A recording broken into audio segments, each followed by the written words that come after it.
you want me to start?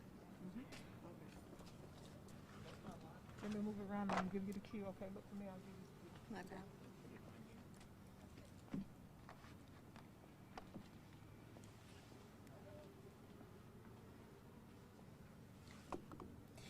Good afternoon, everyone. Thank you for being here with us. My name is Dr. Yulia Van, and I'm the Guilford County Health Department Public Health Director. I am here to mention a few of the changes that we have discussed today with the superintendent and Guilford County staff. As we have mentioned before, the decision-making process to transition the Guilford County Schools to an on-site learning option is one that considered health metrics, and we are providing those metrics to the school system.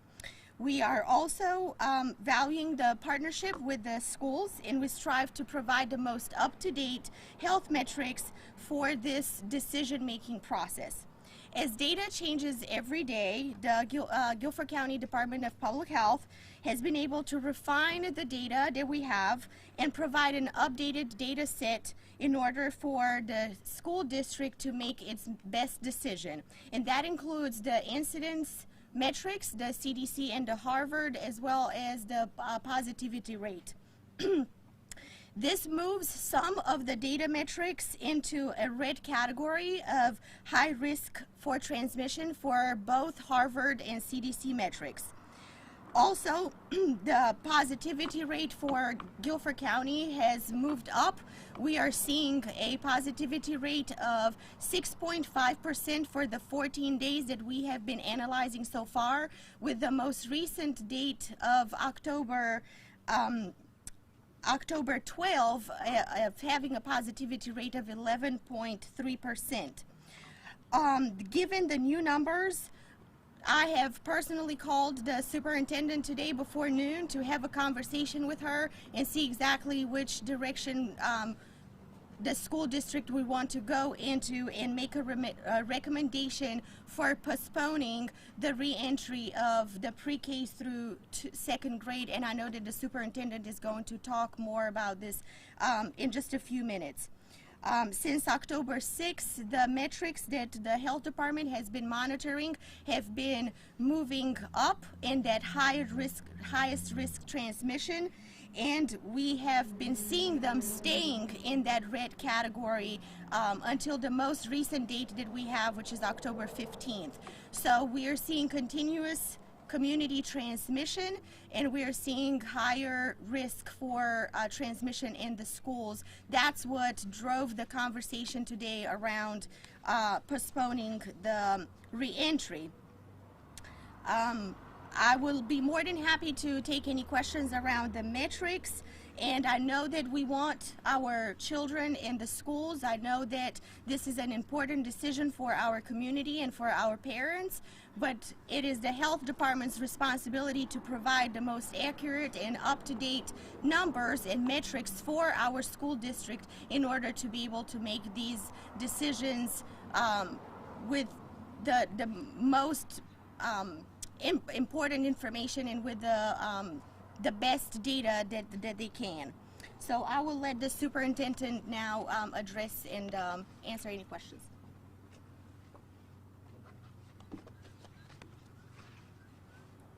Thank you, Dr. Van.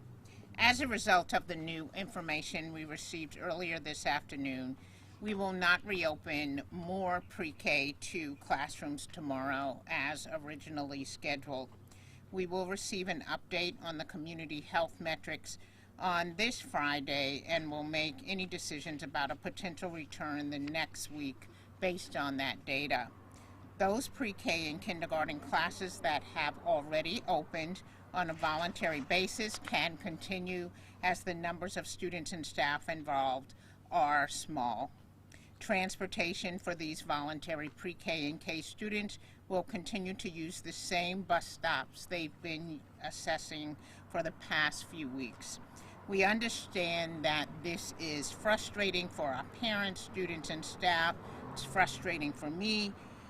Everyone has been working so hard to have schools ready for students tomorrow. I spoke with several dozen principals yesterday who are all in their buildings moving desks. We ordered thousands of desks for the younger children, and it's just really disappointing. We rely on public health partners, and when public health says community spread has reached the highest category of transmission without signs of improvement, as educators, we are going to listen. To help ease the burden on our families, we have already contacted the Department of Social Services to prevent the loss of child care seats. The Director of DSS, Heather Skeens, has asked her staff to contact all daycares in Guilford County that receive county subsidies to continue to hold all child care spots and continue services in both the subsidized and extended child care programs. Meals will continue to be available for any child under the age of 18 at any of our grab and go sites. So our free meal program will continue. We need everyone's help if we want our children back in schools. That's the key message here. We cannot control community spread of COVID-19 in GCS. We can only react to it. And the community should not have an expectation of the school district that they do not have for themselves. As Dr. Van said, each of us needs to do our part. We must wear masks or face coverings, limit your exposure and your family's exposure, socially distance, wash and sanitize your hands, practice good respiratory etiquette. Thank you. We'll take any questions that you might have. We also have the district's legal counsel here, Jill Wilson. She'll speak before we take the questions. And if you do have a question, we're asking you to use this mic, please. Oh, then we have our legal counsel first. Go ahead. Right. Well, as you know, we're educators, we're not health experts, and so it is incumbent on us as educators to rely on the wonderful advice we're getting from our health experts, and that's what we're doing. We're trying to keep our people safe, we're trying to keep this community safe, and our employees safe.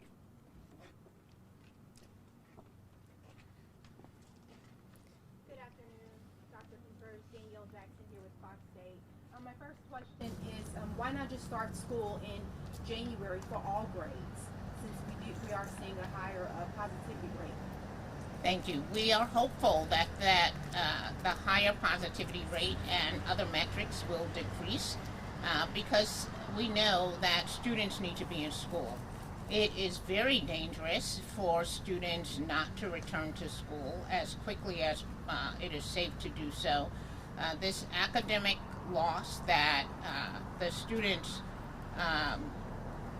are experiencing right now is devastating and will have lifelong consequences, and we can't ignore that either. Our students are experiencing mental health issues. We can't ignore that either.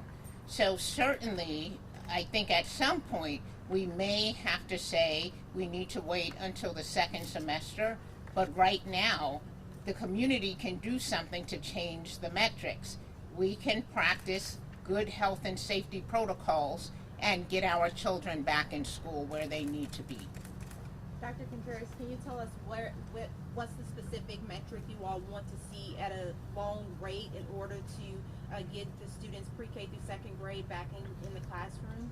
So well, certainly that's a Dr. Van question, but I can tell you we don't want to be in the red category where we are at the highest risk for transmission. Dr. Van. Absolutely. Thank you so much for that question. So it's not just one specific metric. We're looking at all of the metrics that we have recommended to the Board of Education. We have the core metrics and we have the secondary metrics. Specifically the incidence rate, which is the number of new cases. We want to keep that number as low as possible. Right now that number is in red in both CDC and Harvard metrics. We want to see our positivity rate drop below 5%. At this time we are seeing 6.5% within the 14 days period that we're analyzing and 11.2% in the last day. And then we're seeing the hospitalizations and the ICU K-2 admissions going in an upward trend as well. So those are the three core metrics that we're looking at and that we're able to put numbers to, and the time frame is 14 days in which we want to see a downward trend for those. So I hope that that answers the question. For both of you, Jess Winters here with WFNY News 2. Should parents, I know they're frustrated, everyone's frustrated, should we expect updates on a week-to-week basis now that the numbers are changing so much? So the health department will provide updates to the superintendent and the Guilford County leadership as we're seeing any type of major trends, either up or down, or it as often as the school district is asking us to provide updates. And I'll let the superintendent answer the second part. So I believe that the school board will make a decision about whether week to week is too much for parents and if we should make a more long-term decision. But again, we believe that the consequences of not being in school are dire. So if we can get students back in school in the next 2 weeks, we're going to do everything in our power to return them to the classroom where they should be. But again, we need the community's help. Does this mean the second round of reentry announcements that were supposed to happen on October 30th, does that mean those are also postponed? So we are going to do a review before October 30th for the first and second grade students. So we are going to review on Friday, October 23rd, and for Monday, October 26th. As Dr. Van said, it's usually 14 days, and we're being very hopeful. The numbers are really poor right now, and they may not change very much. But if they do, we hope to return the first and second graders back to school, along with the pre-K and K students who did not return voluntarily next Monday. But then the next date would indeed be October 30th, as we already advertised. Dr. Contreras, Paul Johnson with the High Point Enterprise newspaper. Is there a date at which you just will not go back to school? Like, are we talking late November, early December, where you'll just call it a day and call it until next semester? That's up to the Board of Education. Again, there are holidays in there, so we already had planned to take more time during the holiday to stop the potential spread from community spread from Thanksgiving gatherings, and there's that 2-week break during December. So certainly, we're getting to a point where we're going to have to start making those decisions, but I'm not going to give up hope on returning children to school.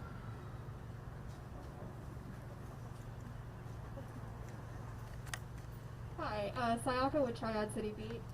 I'd like to ask about the remote learning opportunities and how many schools are currently able to offer that as an option, and what the threshold for the number of parents and families that express that as an interest, how many you need for the schools to offer that as an option. So do you mean the remote option at the school? Correct. So all but 5 of the elementary schools had enough students to offer the remote learning option at their child's school. So we have 69 elementary schools, so that's 64. You had to have enough for a full classroom at each grade level because the state allocates teachers based on a classroom of students, and we don't have additional dollars from any level, federal, state, or county, to add any teachers. So it wouldn't work if only 9 students said they wanted to participate. They would have to attend the virtual school. So essentially all parents have 3 options. They have the face-to-face option, the remote option at their child's school, except in those 5 schools, and then they have the virtual academy, which still hundreds and hundreds of our parents chose. Can you tell me which of the five schools that didn't get the option? Okay, I believe they are Joyner, Madison, Gillespie Park, Southern Elementary, and there's one more, but they're the smallest. Shady Brook Elementary, the smaller elementary schools. Okay. Thank you. You're welcome. Danielle Jackson again with Fox 8 News. With this postponement of the pre-K through second grade classroom, are you all looking to reduce the pre-K through second grade classrooms that are already back in session? No, we are not. As I mentioned in my comments, it's a small number, and we are going to continue with those classes because it's voluntary. One other question. I know back in August there was a delay in the number of computers or technical devices that were supposed to come to the school district. With this postponement, that means more virtual learning. Could you give us an update on those devices? I believe it was around 70,000 devices that were on backlog. Yes, I will ask Ms. Henry, our Chief Operating Officer, to give the update on where we are. Many of those devices have started to come in.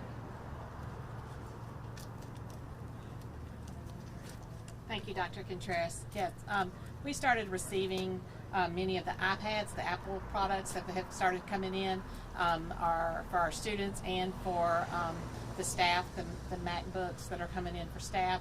So we're in a good place with those. We're waiting for the student devices. We're waiting for the case and the keyboard that has to go along with those. But those, again, are starting to come into the district.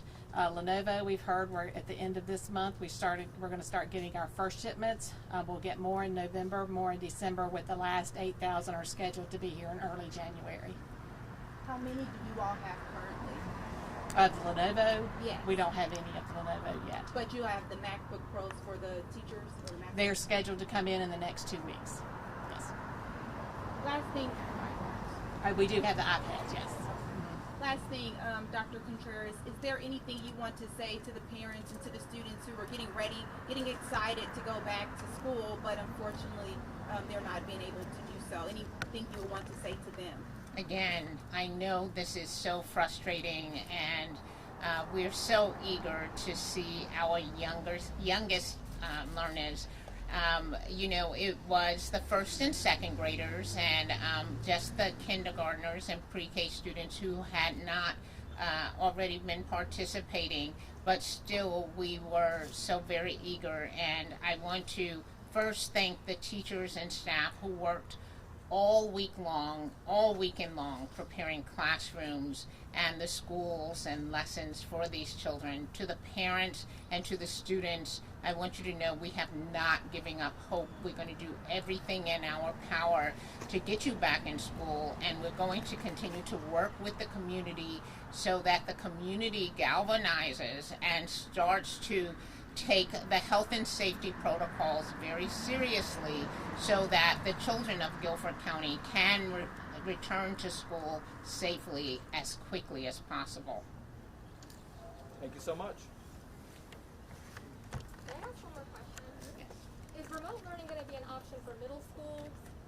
Yes, it will be. Do you know how many and which ones, or not yet? No, because at the middle school level, it's based on how many students signed up on a team. Middle schools are based on teams, not individual classrooms. So they have many more students, and they still are reaching out to parents to collect their preference forms. You can't use a survey. A survey and a preference form are different.